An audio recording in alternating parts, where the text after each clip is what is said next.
Hello. Hi everybody. Okay, it's BJ Miller here. And Sonia in a second. I won't cut to her, but nice to see everybody again. So today we're going to be talking about patience and all meanings of that word, no matter what it's spelling. Seem relevant. So, but before we jump in, let me cut over to Sonia for some housekeeping here. Sonia, you there? Yep, can you go to the next slide? Yeah, there we go. Okay. Hi, everyone. Thanks for being with us. I just wanted to let you know the two ways that we do questions.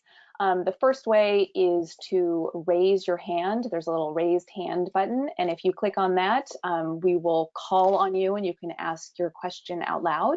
And if you don't want to ask your question out loud, you can type it in the question area. There's a little arrow pointing to that here as well. So if you want to do that, we will read the question out loud for you and answer it.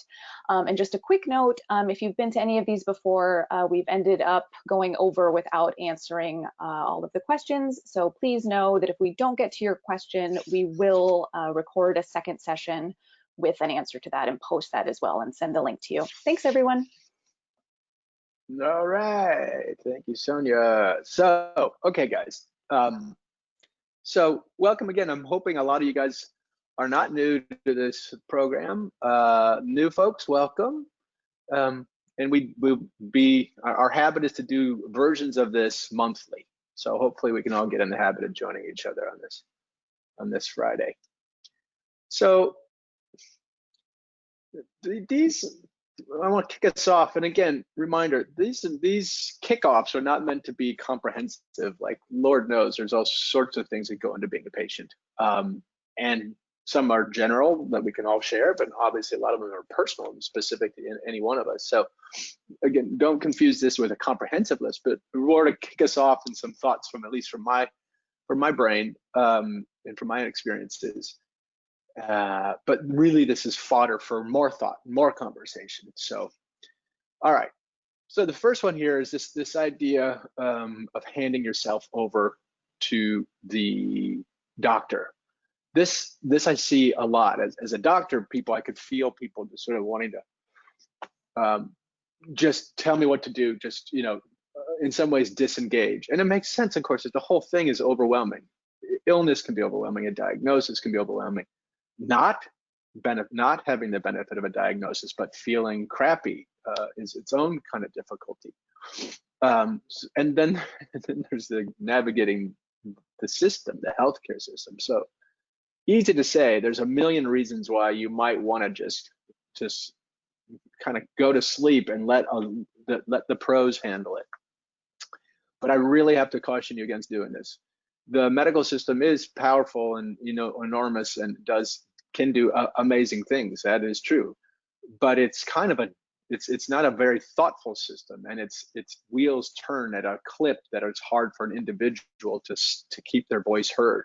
There's just so much going on. Doctors seeing a zillion patients a day, etc. So if you're not careful, what you end up, if you don't voice what's important to you, if you don't take care of yourself along the way, if you don't ask questions that are plaguing you, you're not likely, you're more likely to end up on these default pathways that most of us don't want to be on. So yes, you do need to trust your doctor, and this gets at our next slide here a little bit. You do need to trust your doctor, absolutely, and part of your work is letting go and letting doctors and the professionals do their thing. But it's not an either or. It's really the best way to conceive of a medical patient relationship these days is as a partnership. And now, it's easy for us to say that in palliative care because we really mean it. And as I encourage you to sort of sidle up to your doctor as your partner, as your advocate, you may be rudely surprised to realize that they're more interested in the more paternalistic role or telling you what to do. So sometimes it takes some real activism on your part to make your voice known, to make your voice heard. But I'd really push you to do so. Otherwise, the system will take you down paths you might not want to be on. And this is your life, your time. Okay, so think of it as a partnership. You got to participate, and you also have to let the experts do their thing once you've decided that they're the right person for you. So it goes in all directions. And I guess one more note on that: do what it takes to trust them. You know, that usually means a relationship, asking them questions, getting to know them, but also letting yourself be known. Okay, moving on to the second thing here. There's a skill set to being a patient. It's not a intuitive path, and it can be consuming, especially if we're talking about serious illness. So what also often happens is that, you know, you find yourself, if you just look at your to-do list on any one day, you're just popping from appointment to appointment. And in between those appointments, you're trying to get some rest or do the homework from one of the other clinical visits. So before you know it, the medicine and care can just crowd out the rest of life. And then you end up in these really kind of weird, perverse situations where I see patients and their families fighting tooth and nail just to be a good patient, to show up, to do their thing, to be complicit or adherent in the care plan. And then, you know, if you're not careful, you're focusing so much attention on staying alive, or that you forget why you're interested in being alive in the first place. I shouldn't laugh, it's not funny, but it's just there's an ironic thing that happens. I watch people fighting tooth and nail, but they're fighting tooth and nail. At some point, they don't even know what for. They're out of touch with the things that inspire them, that bring them joy. So yeah, use the healthcare stuff, the medical stuff, but use it wisely, because it will consume, it can consume your life, your daily life. So protect your inspirations, pursue them. Those aren't small things on the side. Those are actually some of the most important things that you can work into your daily life. And again, that's not going to just happen. That's not a passive thing. You got to make it happen. All right. Next little note for us is, again, these are all kind of interrelated, but another thing I see happen a lot is, for good reason, you know, you get caught in this hyper-vigilant mode. You know, this idea that, oh, you've got this thing lurking in you, that's a cancer or heart disease or whatever it is, and you need to be paying attention. Caregivers, your family, everyone needs to be paying attention. Are you a fall risk? Did you take your meds? You know, what's that new ache and pain? Is that cancer? Is that you know, there is a need for some amount of vigilance. And when I say vigilance, what I really mean is paying attention. Man, that's the better phrase. You need to be paying attention. But most medical things, especially once you're involved in the system, once you're being observed, once there's a care in place, you know, generally medical things don't creep up in an instant. Sometimes they do, but you need to find a way to get out of that acute care kind of angsty mode, that hypervigilance, that vigilance can lead to this hypervigilant state where you can't get out of it. And so even when patients I know who are in between treatments, they don't have to do anything. There's weeks or months till their next appointment, or even days, whatever it is. There's actually a break in the action, but they can't let go of the vigilant state. So they're not enjoying their free time. They're curled up in a ball waiting for the other shoe to drop, or trying to read every little signal. Again, to some point that's useful, but at some point you also just have to trust that whatever's going on, you will be discovered. If it's a persistent issue, it will nag you over time. You don't have to pounce on every little impulse. In fact, I'd recommend you not. You'll overutilize healthcare. You'll become too much of a patient all the time, and you'll crowd out the good stuff.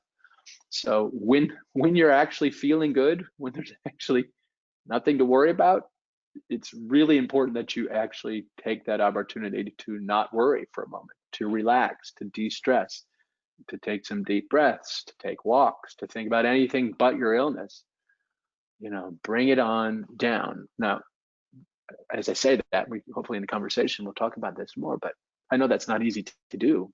It's like a nervous system issue. Once you're in that vigilant state, it's hard to break that state. It's related to a trauma response, a PTSD response. So it takes some work: meditation, prayer, setting the intention to actually relax when there's nothing to worry about. Or even if there's something to worry about, if there's nothing you can do about it, still try to relax. Again, easier said than done, but this is a practice for everybody. This one I want to kind of speak to how we, the many ways that we patients, and then all of us, make life harder than it needs to be. It's a sort of shaming thing. Like, we don't want to be a burden, like we've talked about together in this group. And then somehow we send each other these signals that infirmed or frailty or illness or disability, whatever it is, somehow equates weakness, and the right thing, especially in the US, is to be this independent, autonomous thing. The problem is those are myths, or those are aspirational states. No one's fully autonomous. No one's fully independent. We all need each other. It's just a matter of degrees from one day to the next. So part of being a good patient is getting your mind in this game. It's the wrong word, but getting your mind in the spirit of this. And that means coming to terms with, we all need help. There's no shame in asking for it. We need one another. We affect one another. That isn't a weakness or a problem. That is one of the graces of being a human being, of being a social animal. So you need to believe that, because you will be feeling weird vibes, weird languaging that might make you feel somewhat embarrassed to be a patient. I'd like to, if I could just wipe that off the planet, I sure would like to. Nothing to be embarrassed about when your body's doing what a body does. And then lastly here, guys, sort of bleeds into this idea of asking for help, knowing that that is a natural thing, knowing that we all need it, we all need to give it. So yeah, I want to push us all to, when we need help, ask for it. It's invariable that we all need help. So no shame. Ask, figure out what you need, seek it. But I'd be remiss if we just stopped there. I mean, I say that because a lot of us, I see the bigger problem is most of us button our lips and we don't ask for help when we actually need it. So I want to kind of push back on that. But a fuller conversation has to say too that very often, and I meet folks, I experience this myself, where you do, okay, help is normal, okay, this is all right, I'm going to ask for help. You ask for help and you don't get anything back. So I need to mention that. It's not uncommon that you will meet people, family members, friends, otherwise, who just can't find a way to show up, who can't find a way to help. And that can be devastating. It's so hard, and maybe we'll get into this in the dialogue, but it's so hard. I mean, usually that's the reflection of their limitations, not to be taken personally, but boy, that's easy to say and very hard to do. But I guess we need to prime each other. That can be happening. Part of being a patient also includes being disappointed a lot, disappointed in systems and structures, in ourselves and in each other. It's part of that full spectrum of emotion and thoughts that go with this, all this stuff. And these are some of the harder ones, and then just promote the sense of shame that we're trying to do away with. So this is part of the courage of being a patient too, is dealing with other people's limitations, other people's projections. It's one of the hardest aspects of all this, but I don't think the answer there is to not seek help. I think the answer still is to seek help, but be prepared to be disappointed too. Part of this big mix. No fun, but part of the deal. So, I didn't mean to go there. Anyway, okay, so those are the prompts for today. So now I'd sure love to get into conversation. So does anyone right out of the chutes have anything they want to add to this list or fight me on, or any examples or questions that people are bumping into? Looks like we have a few hands raised, and I apologize in advance if I pronounce anyone's name incorrectly. Is it Nydia? Would you like to ask a question? One sec, I can unmute you. Oh, it looks like you're not connected to audio. Okay. Susanna, let me unmute you here. One sec.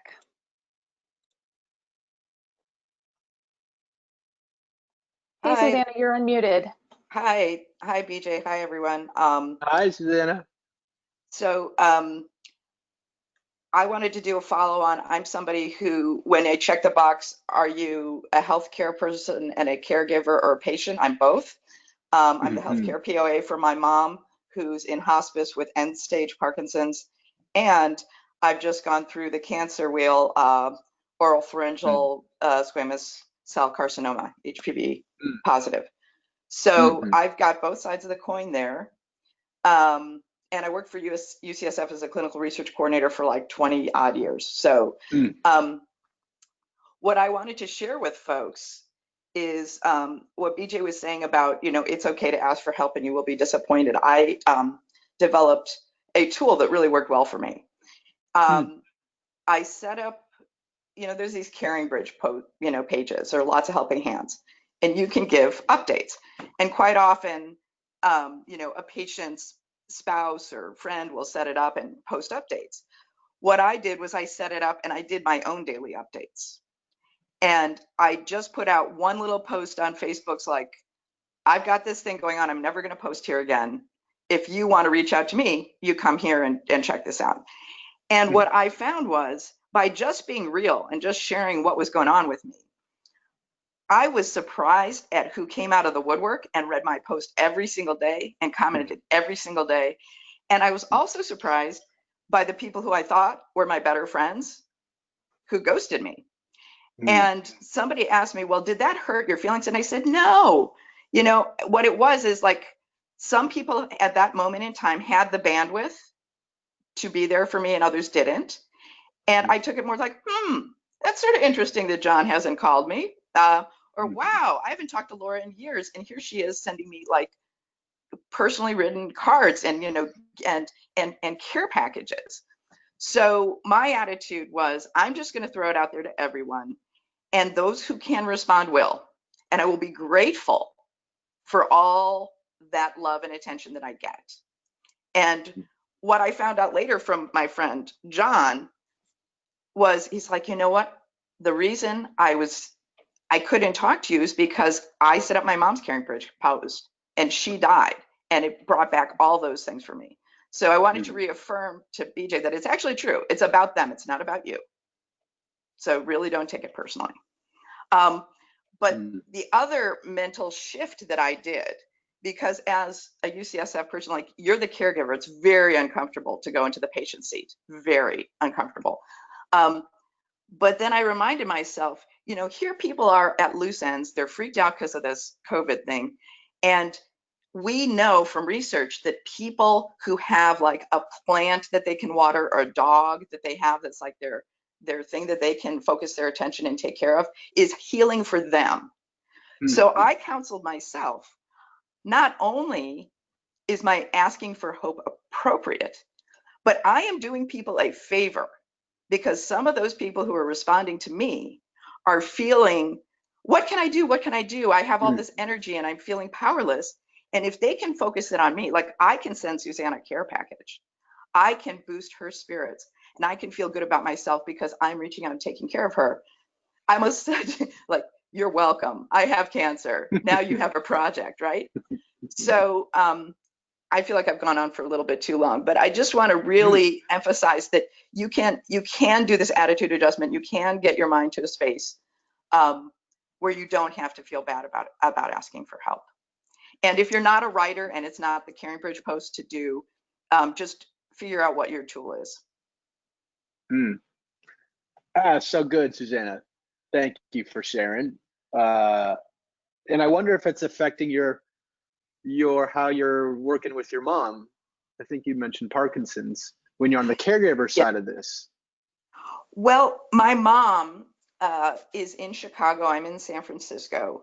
At the inflection point when my sister left Chicago and she could have moved here. And I said, don't you want to be close to family? She says, I love Tess, my attendant, my caregiver. I love Chicago. I want to stay. And I knew at that time, when you change your mind, it's going to, your activities, it's going to be too late, and which is what actually happened. So I made peace a long time ago with the fact that I was going to be a long distance healthcare POA. What going through my own cancer experience did was, you don't have the energy to hold on to things that you don't have control over and to worry about them. So here we are. My mom is in end stage and she'd been stable, but we get the call, she's got a month left. If you want to see her, come now. It's in the middle of COVID. My immune system is shot. I spent almost zero time wringing my hands about that. It's like, it is what it is. What can you do? So setting up a FaceTime iPad where, she's in her long-term care and I check in and call every day and I sit by her bedside, virtually. So really acknowledging the barriers, but wasting no time on that and just saying, okay, I can't do that. What can I do? All my energies, what can I do? And then as my mom is fading away, she, moved from the stage of I think a lot of people when they die, they go back in time, just like people with dementia, it's like first marbles in, last marbles out.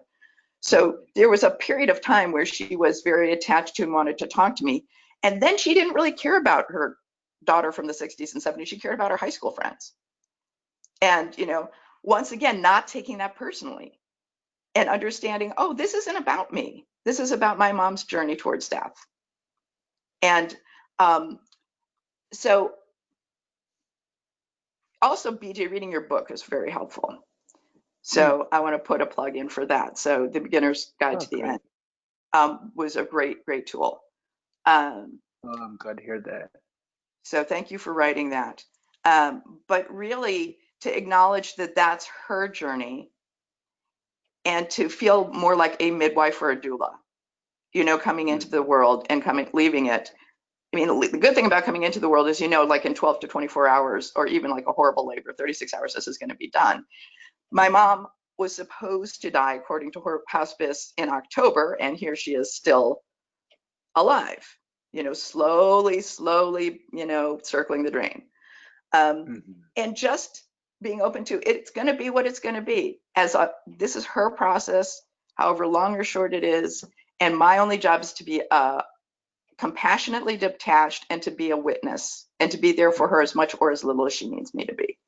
And that if I'm feeling upset or sad, it's my job to find support. So beautiful. Yeah, it's been quite a year. It sounds like it on many fronts. And man, I really thank you, Suzanne, for sharing your experiences in both directions. And it's interesting and telling that you sound like much the same person with the same perspective in your role as caregiver, as well as in your role in patient. And I think that's telling. I think that, again, language gets in the way, but caregiving is though it's like a one-way street. But as you're pointing out, no, there's reciprocity going on all the time. Caregiving in some level is care receiving. Like it feels good to give care on some level. It is not pure sacrifice. It shouldn't be. So I want to note that linkage too. It's hard to just rest into the idea that you're doing friends a favor by asking them for help, but being specific, being patient with them. And as you're being tenderized by the force of dealing with illness, that sharing that tenderness with folks, it's not uncommon that in so many ways the patient ends up being the teacher, ends up being the person who's one way or another doing much of the giving. But that's good news. That's because we're learning from each other. We're sharing our experiences. And at its best, caregiving and being a patient is so much about vulnerability and how you work that vulnerability, how you own it in a way. And as you're pointing out, you're reminding me of the sort of wisdom of the serenity prayer. And I should be able to quote it better, but essentially the idea of what can you control? Like put your energies there. Like where can you change things? And then there's plenty of this experience where it's just so much about letting go. Like I can't do this or that. I can't get to this or that, or this is outside of my control. And really focusing your energy along that line can be very, very helpful, as you're pointing out, Suzanne, to know what should get your grease. Issues that are bigger than you, that are just going to be what they're going to be, or outside of your control. A lot of your work is letting go and submitting yourself to those big realities. versus sort of mobilizing energy to push back or change where you can. So I think it's very useful to use this axis of what can I control, what can I change, and where is it my work to let go. And both are such meaningful acts. You're also pointing out the sort of the humility that comes with this, that just you realize there's only so much any one of us can do, caregiver or patient. And some of that, there's pain, can be pain in that if we thought too highly of ourselves in a way, or thought that we humans could control everything, but there's also a lot of grace waiting for you on the backside of that realization. So I should move on here, but thank you so much, Suzanne, that's great. Now, let's see here from Lee. Relaxation, you mentioned relaxation. Tell me what has helped with so many who don't know how to practice that. Thank you, Lee. Yeah, relaxation. It's like, yeah, relax. Like, you know, it should be the easiest thing in the world. That's the implication. Like, finally, I get to relax. Well, actually, finally, I don't know how to relax. Turns out relaxing is an active state. Like, you have to, it takes work on some level, almost like meditation. It takes work to do nothing in a way. So some quick techniques, you know, relaxation is in so many ways is a function of the nervous system. So it relates to your brain, your thoughts. Your thoughts can make you anxious, and anxious stimulation can make our thoughts race, and we can get in these little anxiety loops. And it can be very hard to break out of. So, but thinking about it along the lines of your nervous system can be helpful. Like, hey, it's its own entity. There's a wiring for this, and the way to work that wiring, deep breaths that stimulates your vagus nerve, which brings in this parasympathetic part of your nervous system, which lowers your blood pressure, etc. So, deep breathing is actually physiologically very helpful. It can also give your mind something to focus on, so it's not spinning out, which can be very, very helpful. So meditation, I can't say enough about it. It doesn't need to be on a cushion. Walks, somewhere for all your brain to spin out, but for you to not clutch to every little thought. For me, that's walking in the woods. I can watch my brain spazzing out and stimulated in all sorts of ways. But just by the act of walking and just being among other natural critters and seeing, you know, what our little piece of the puzzle is, it allows me to kind of right size myself. And for me, those sort of walking meditations are very, very helpful. Prayer can do this. Exercise can do this physiologically, using that angsty energy and putting it into a treadmill or into a bike or into your sit-ups or whatever it is, or yoga. So if you're going to be having this influx of angsty energy, well, burn it up. And physical exercise can be very, very helpful. And then, of course, there's good old distraction, movies, books, talking with somebody else about anything but the thing that's making you anxious. So those are some basic ideas. Putting your feet on the floor, feeling the ground, getting very basic, feeling your breath, feeling the ground, cutting out some of the stimulation, turning off the frigging news, for example, turning off your computer, just decreasing the stimulation is another good piece of this puzzle. So Lee, thank you for your question. Those are some ideas. Anyone else here in the group, please jump in. I'm sure a lot of you guys are sitting on other techniques that have worked for you. Please do chime in. Sonia, where are we now? Let's see. Sure. I'm gonna close the slides out here real quick, guys, too.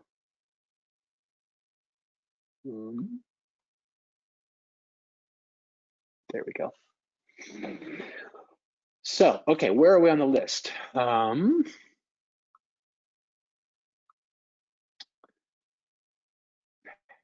I'm sorry, I'm just looking through the questions here. Got one from Eliana Rose you can read. Okay, Eliana says, I'm a hospice massage therapist. That's a wonderful way to relax. Recently running into caregivers in this rural area who feel overwhelmed by difficulty in finding in-home care for just a couple of hours a day, and who believe they are not being heard. Agencies don't believe or respect their level of need, etc. Any advice for them regarding how they can negotiate more support, voice their needs, and online or phone support systems for psychological support? Kind of rambling, but thanks. So yeah, so in this case, if I'm reading your question correctly, Ileana, the idea here is you're pointing out the caregivers become the patient in some way. The caregivers, and we'll do more caregiver lectures together, not lectures, but webinars together in the future. But yeah, in this case, the caregivers oftentimes become the patient. It's not uncommon. The family, actually, I've had a lot of patients in clinic where the patient is actually doing fine. It's the family or the caregivers around them that are crumbling from the workload. And as we've talked before, the world makes space for patients. The world doesn't, our country, we haven't made a lot of space for caregivers. It can be very difficult. So yeah, overwhelm, burnout is exceedingly common. So first thing is to just name that. I think you can get a lot of relief. Just, the idea of bearing witness. It's one of the things we do in palliative care. We don't do anything. You just listen. You just witness someone. Share the planet with them for a minute on their terms. That can be deeply therapeutic. So one idea here is to just, there's something magical even about acknowledging the pain that is so oftentimes quiet or under wraps in a caregiver. It is can be brutally hard, can be brutally, not brutally amazing, can be amazing, but it can be brutally hard too. So the help needs help too.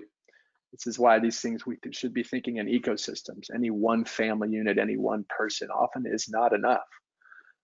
So there are things like what we're doing here, Ileana, having monthly place to safely come and talk and think and feel.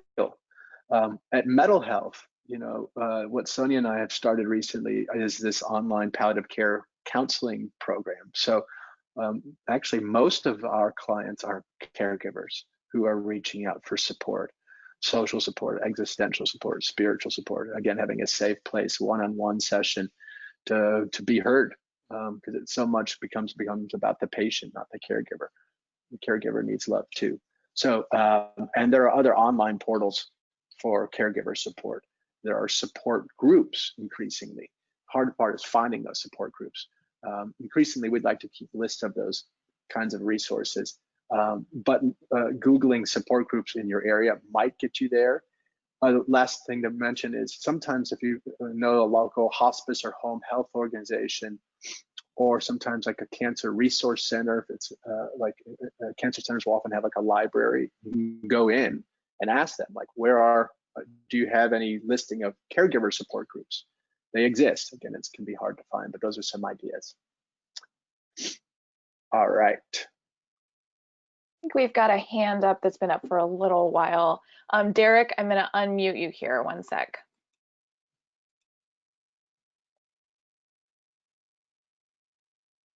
Derek, you should be unmuted. Okay, yeah, can you hear me? Yep. Hello, BJ. Hi, Derek. Really enjoying the show so far, so to speak. I think you've Cool. answered some of my question. I work in a hospice, a 12-bedded hospice in Jersey in the Channel Islands as a healthcare assistant. Recently moved to a new practice development team.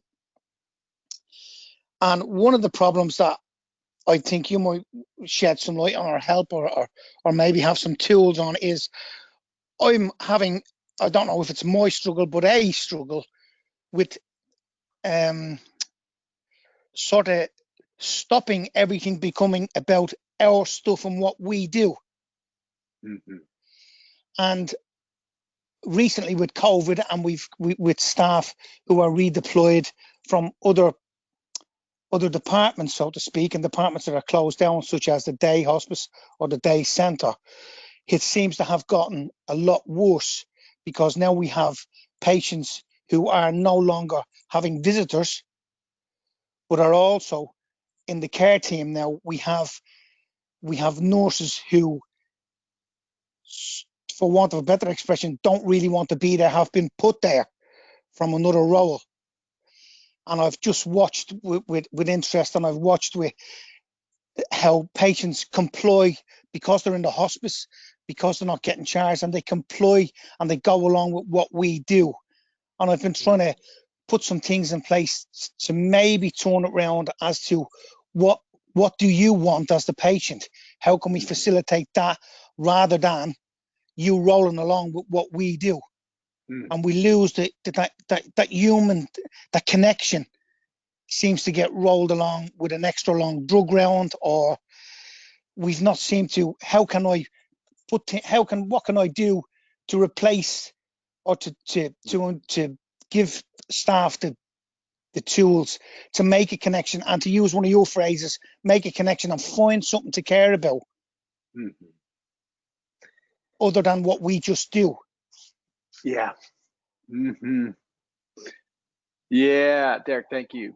Yeah, you're pointing to some really important stuff. Tell me if I cut you off, but you know, one of the self-care is in ripe need of an overhaul. Sometimes self-care ends up being like, well, it can cut us off from the thing that feeds us most in this caregiving exchange, which is actually being of service.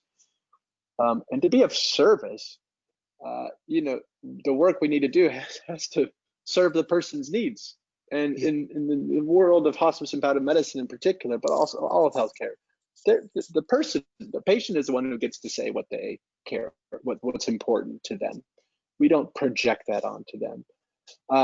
So reacquainting, and it sounds like you may very well be, some of this is colored by the pandemic and the difficult ways that we're forced to work right now, and being cut off from these sort of basic tendrils of love and support and exchange that can feed us, or that do feed us.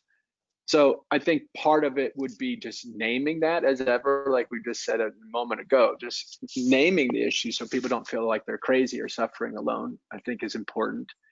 And if burnout is really the thing, and again, burnout is the exhaustion that comes from dealing with a system that's not supportive enough, working on burnout. So what can be done within your organization to address the needs of the staff and caregivers? Some of that's HR work, some of that's team leadership, but also, so naming that and working on burnout per se, but then also part of that, like we said a moment ago, is reacquainting us with the idea. It's not like self-care is me go over here, care for myself so that I come back over there and care for you. It also includes opening up this very vital exchange that happens between people. And so to open that up, it may just be a retraining, a refresher, maybe an in-service, like continuing education, to say, how do we, with so many pressures and so many stressors on us, on the caregiving side, on the staff side, how do we reignite or reacquaint ourselves with the basic pleasure of this work, the basic meaning of this work, which is service. So it may be a reintroduction of service. It may be just these notions, just an in-service, and maybe people need to be heard and just vent a little bit. But those are some basic ideas, Derek. Does any of that light up for you? Are you already doing all those things? Yes, we're trying something along those lines. It's just proving very difficult. I don't know if it's we recently had some new staff. I don't know if it was a mixture of relatively young nurses, so to speak, and older nurses who hadn't been bedside for quite a long time, had worked in a different department, and suddenly were bedside, doing night shifts, doing late shifts, doing all sorts of stuff, and they just roll back in with a little bit of training.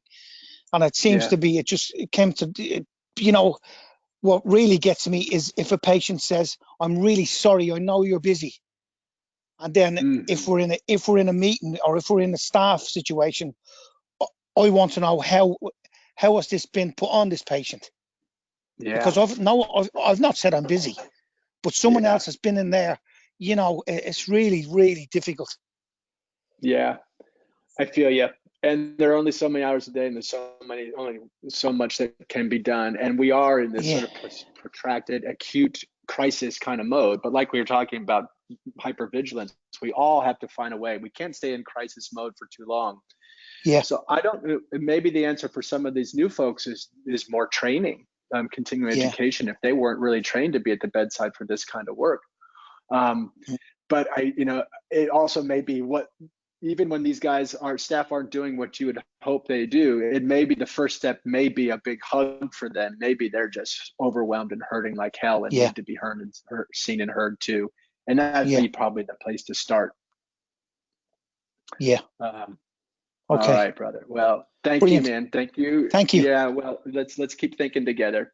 Yes, thank you very much. Thank you.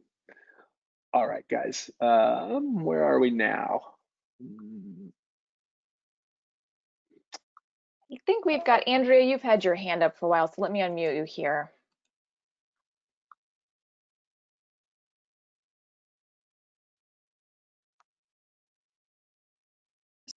Hi guys. I was thinking of just the word patient as a word, and just want to give it some context. I've been a patient, a breast cancer patient, for 30 years. So how do I wear that identity as a patient and still be a person, you know, especially since it's a heavy subject, and I don't want to be identified as a patient. I mean, that's just part of who I am. And so I'm working on new language because I do think words count and a lot. And how, what would I be comfortable with? And so I'm more mulling around things like, I'm a cancer person, or I'm a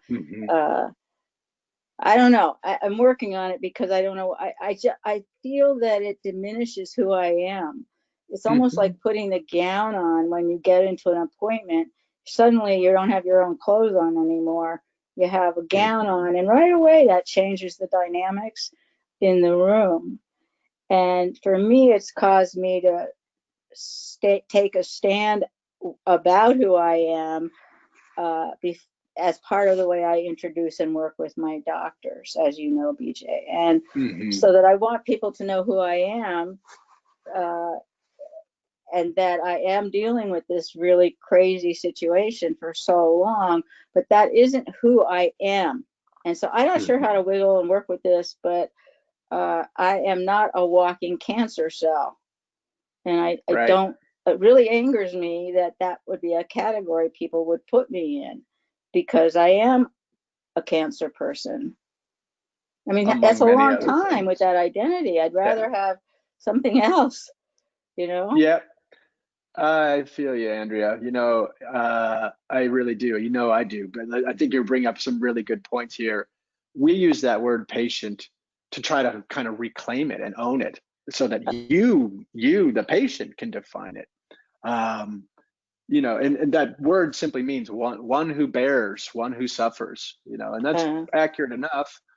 So there could be some power in that, but you need to stake it. You need to claim it. You, the patient, need to claim it. And I guess I would encourage you, and Andrea, I know you do this, but a lot of folks else on the call here together is, you know, tell your doctor. Part of, Lee, I see your question here, like, how do you let yourself be known to your doctor? Well, here's a good example. You can say, hey, doc, I know we're just getting to know each other, but I gotta tell you, the word patient drives me bonkers. Do you mind calling me, hey, person, or just call me Andrea, or, you know, whatever it is? It can be a way for you to let yourself be known. A lot of people don't mind that word. A lot of people are fine with that.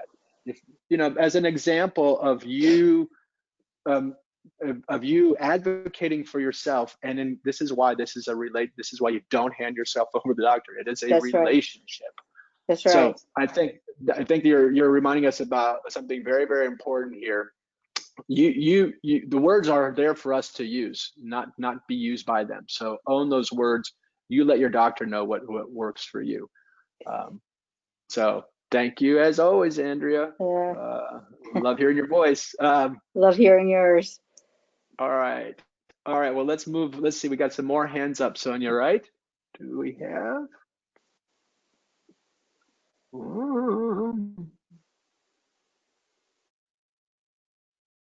Sonia, are you there, Mama? I can't hear you.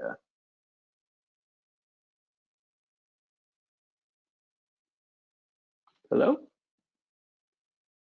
Well, I'm not hearing Sonia. Maybe my audio's out, but let's see if I can find a way to navigate these hands up here.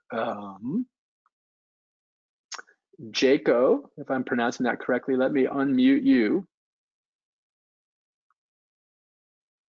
Jaco, are you there? Hello? Okay. I Right. may be screwing this up. Oh, Can there you you are. hear me? Yeah, yeah. Hi, BJ. Thank you. This is the first time I've joined, and it's really interesting. I'm I think you'd call me a psychogeriatrician in the USA. I'm in the UK, so we're all old age psychiatrists. I just want to make a comment, really, about this year, this really horrible COVID year we've had. And what struck me about the title of your talk, Patience and Patience, is how important it is for us as clinicians to have patience with patients.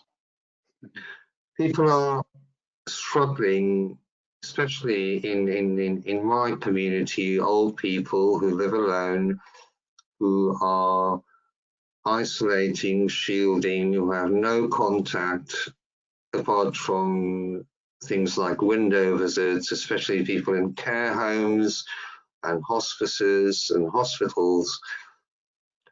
And sometimes when I phone people up, I'm the only person they talk to that whole week.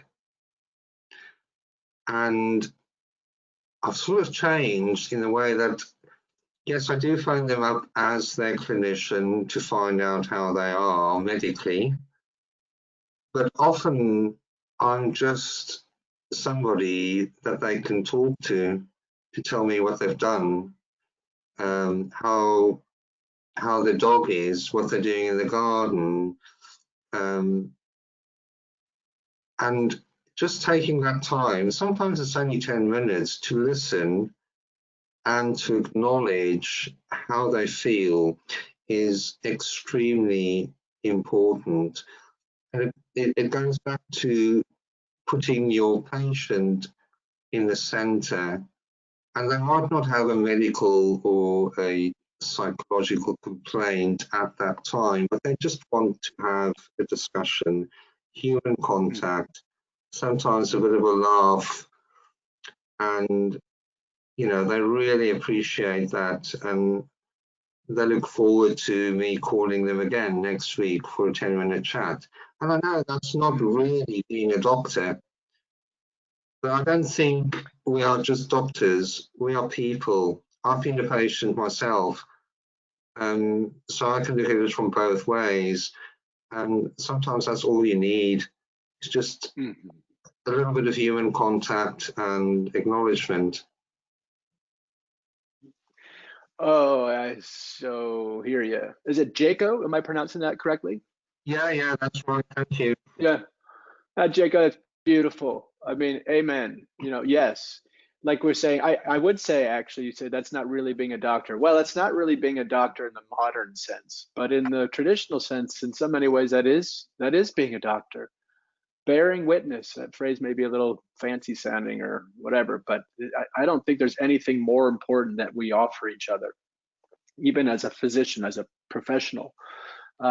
There's no, or put a different way, you can't get very far unless you do that bedrock work with someone and try to just only talk about their cancer cells or whatever else it is. So much, even if your goal as a clinician or you know, is very strategic, well, you're going to get farther if you just shut up and listen. And there is something magical about seeing and being seen, not judged, just, you know. And I would offer, I know this is, we've talked a little bit about caregiving in this hour. It's interesting because we're talking ostensibly about patients, but again, they're so entwined. And for us patients, it may very well be that what we really need to do is stop and hear our doctor for a second, who is overwhelmed, who's struggling, or is feeling incompetent, you know. So in both directions, just hearing each other. And like you're saying, Jacob, it doesn't take long. Oftentimes it's just a few minutes or even less. Maybe it's just a vibe that you put out, that you don't cut your patient off, that you sit down instead of stand up, that you're not looking at the computer screen. these things are basic and seem oversimplistic, but in fact, that's where so much of the action is in terms of the experience of being a patient or being a caregiver. And you're also pointing out a little bit, I hear your comments, Jaco, is related to Andrea's in a way, like, this is why I don't introduce myself as a doctor to my patients. I introduce myself as BJ. I mean, that's just, I don't think that we all need to do that or should do that. Everyone's got to find their own thing. But for me, that's a way to start with, hey, I'm a human being, you're a human being. Let's work from there. And like Andrea's point of not overly identifying as patient. I don't want to overly identify as doctor. Those are pieces of the puzzle, not the whole puzzle. The whole puzzle includes just like, hey, tell me about your dog, or what kind of tea do you like, or, you know, this basic, beautiful stuff. We get in trouble when we blow past those basic, beautiful things. But that's so much of our job, I think, especially nowadays when there's not much more we have to offer in so many ways. So thank you, Jaco. Really good points. Thanks, PJ. All right, and welcome. Welcome to your first. We hope we'll see you more routinely. Okay, let's see. Stacy, I'm gonna unmute you here. Stacy Dunning, are you there, Stacy? Hello, Stacy. Okay, not sure if you're there. All right. Well, I might keep on cooking here. I'm gonna go over to the written questions. Oh, Leah, thank you. Leah has a recommendation of a book. Thanks, Leah. It's nice to see your name up here. Would recommend Trauma Stewardship by Connie. There's a web link for you guys. It's traumastewardship.com. And Laura Van der Noot Lipsky as a resource for caring for self while caring for others. So there's a self-care note. And I would imagine, back to us being patients in this mix, those writings would be just as interesting as for patients as for caregivers. Again, we should think of those things as a package deal, and that each of us at any one time is doing a little bit of both. So thank you, Leah. There's a comment or question from Den. Could reacquainting of individual core values be a focus of renewal, or a focus on renewal? If I take your question right here, Den, you know, sort of getting back in touch, one of the great things about an existential crisis is it takes us down to like what's really core. A lot of the applique falls away, and a lot of the wants fall away. We're just down to the needs, and we can get down to our sort of most basic elemental core. And if I'm taking your comment or your question correctly here, Dan, I think so. One is to let yourself be sort of shaken down, and to find, as a patient, reacquaint yourself with yourself, which is often what I see happening with patients. And so that's a really great first step towards renewal. So finding what's in that piece of you, that part of you that doesn't really change, that's diagnosis or not, is still you. Really reacquainting yourself or acquainting yourself with that person for the first time is a great first step. And then on top of that, you have this excuse with illness to reinvent yourself. I really have felt that. I really felt like an opportunity, an excuse to do that. And so I think that was a two-step. Who am I? Well, I don't know. A lot of me is made up. Here's some core things that I think are me over time that I can't change, that are there. Good to meet you. Good to see you. Okay, inner BJ, great. And then the rest was this renewal. For me, can be, and for patients I work with, is often this, well, let's create who I want to be now. Like, who do I want to become? I'm being changed by illness. So let me, instead of fighting it, let me roll with that and orchestrate some of that change. So I'm not sure if that was your question, Den, but I do love the point I think is underneath there about, yes, reacquainting yourself with yourself and being seen by others. And then from there, creating, go new places, become a new person. That happens too. Okay, I'm going down the list here, guys. Bear with me.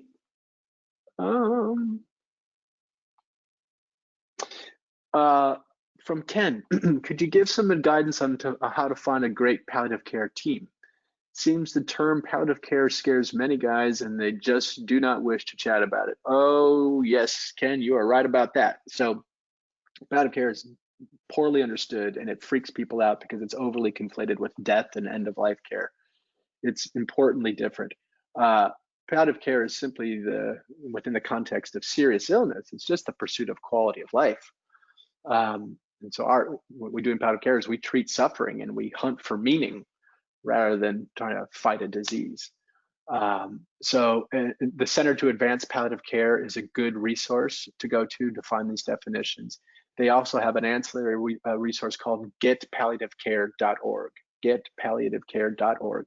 And in there is a directory, so you can type in your zip code and up will pop any of the board certified palliative care docs and programs in your area.